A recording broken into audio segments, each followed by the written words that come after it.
Okay,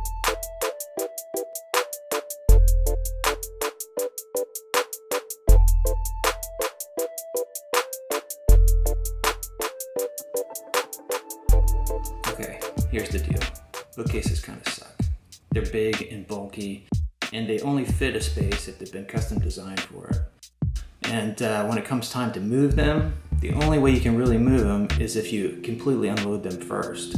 And then you're stuck with this big bulky item and moving all the individual boxes at the same time.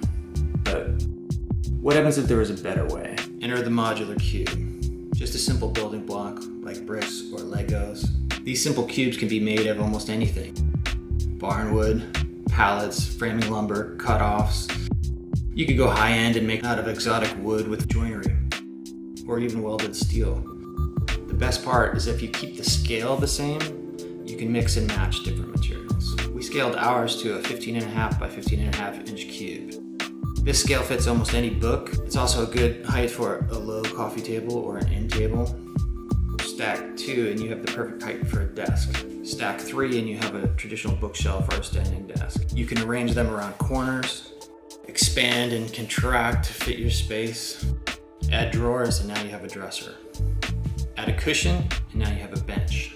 So for this build, I'm going to use some recycled materials. About 6 months ago, Hurricane Irma swept through our area, causing widespread damage.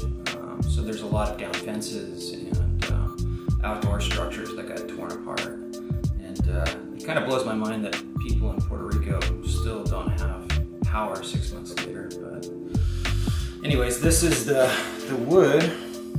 It's just simple cedar fence material.